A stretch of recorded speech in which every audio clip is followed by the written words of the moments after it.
Mary Ann Cotton, she's dead and she's rotten. A line from a nursery rhyme that children in my village used to sing.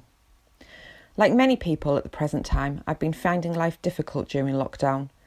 Researching and writing up findings seems to be even more gruelling and required a lot more mental effort than usual. However, I've finally found some motivation to undertake some research, which under normal circumstances I would have probably overlooked. A public bench. Yes, a seat that one can sit on whilst taking your daily exercise. For the past exceptionally long weeks, we've been on strict government advice to only exercise once a day and make only essential journeys. Luckily, my investigation allowed me to do both things combined. A walk into my local village while stopping at my local shop. I'm almost into Royston Vasey territory here, and it does in fact get weirder. West Auckland is a village in County Durham in the northeast of England. A stroll around the village green will enable you to take in beautiful 17th and 18th century buildings which still surround it.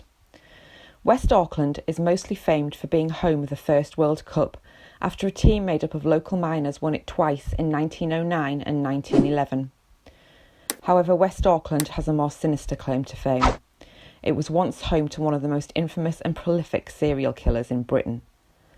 Mary Ann Cotton was born on the 31st of October 1832. Halloween is a most suitable birthday for the Black Widow. Born a miner's daughter, her father was killed in a fall in a mine shaft and the body returned to his family in his sack. Mary left home at 16 to become a nurse and later changed professions to become a dressmaker. At the age of 20, Mary Ann married a labourer and they moved to Plymouth.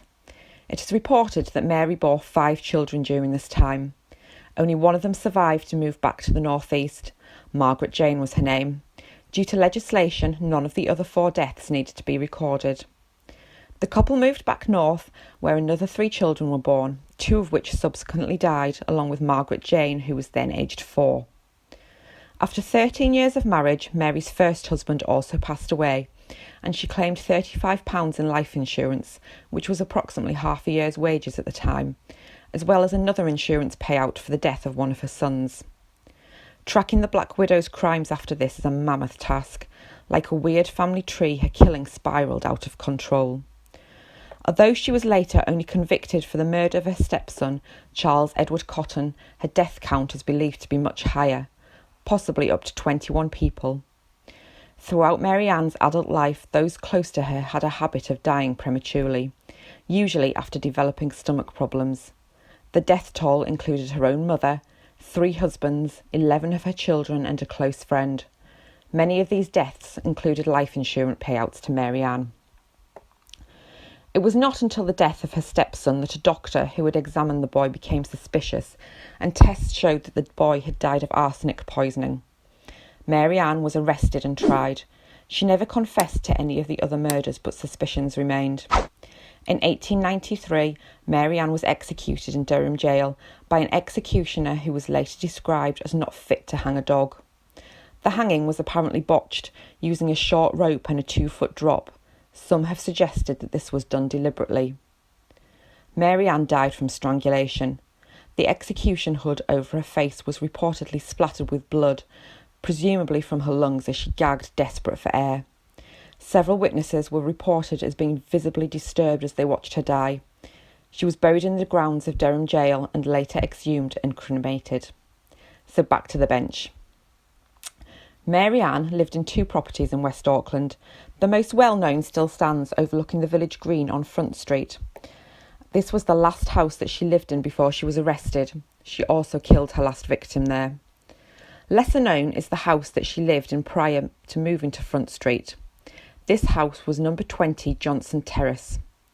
The terrace has long since been demolished and is now the site of one of the main routes into the village known as Darlington Road. Here stands a bench backed by a playing field and allotments. The bench is a most suitable place to sit on a sunny day and watch the world go by. Local tales suggest that the bench sits where 20 Johnson Terrace once stood.